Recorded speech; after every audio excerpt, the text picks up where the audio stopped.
Hversu margar lygar í verktakasamningnum? Þegar ég byrjaði að ræða verktakasamningana í janúar 2026 þá kom mér á óvart hversu margt sem mér fannst ekki í lagi. Í viðtali við Bylgjunni, líka sama mánuð, þá sagði Jón Finnbogason, framkvæmdastjóri Stefnis og lögmaður, að hann hefði skrifað þessa samninga. Ég þekki Jón ekki persónulega, þannig ég fór bara og spurðist fyrir hann og það bar öllum sammála að hann væri einstaklega hæfur, vandaður og fær lögmaður og framúrskarandi samningamaður. Það kom mér því rosalega óvart að sjá staðreyndavillur í samningnum vegna þess að ég veit að maður af hans kaliber, hann gerir ekki byrjandamistök, hvað þá tvisvar. 1 tilfelli, það eru mistök. 2, það er ásetningur.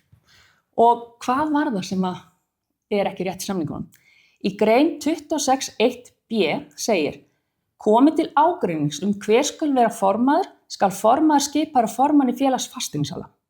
Og í grein 31.1 segir: ef aðilar komast ekki að samkomulagi val á fasteignasala innan 30 daga frá beiðni annars hvors sölu húsnæðis, skal fasteignasali tilnefndur af formanni félags fasteignasala.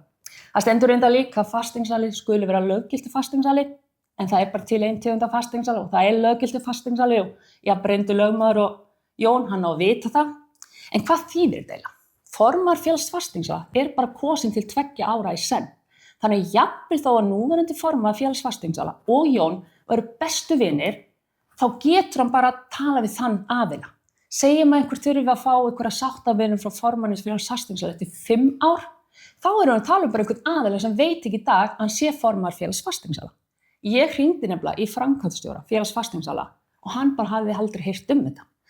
Þannig að ég velti fyrir mér, hvað fær Jón til að setja inn í samninginn svona bara algjöra staðreyndavillu, eitthvað sem hann ekki er svona kanna hvort það gangi upp. Og ég bara einhvern veginn, það væri gaman að vita hvað fólki finnst, því að svona fær lögmaður setur ekki einn svellkalda lygi nema þeim heldur hann komist upp með það. Og ég segi bara eitt, þarna er verið að blekkja neytendur, búa til eitthvað goodwill sem lítur vel út á pappír en stenst ekki þegar á reynir, enda reddu við þessu öllu. En ef að Stefnir má lofa formanni félags fasteignasala í vinnu, þá ætla ég að setja inn í mína samninga að ríkissáttasemjari sjá öll gallamál í húsaskjóli, því ég er allavega hluti af ríkinu, ég borga skatta og skattarnir mínir fara í að borga ríkisstarfsmenn, fara með ríkissáttasemjari á laun.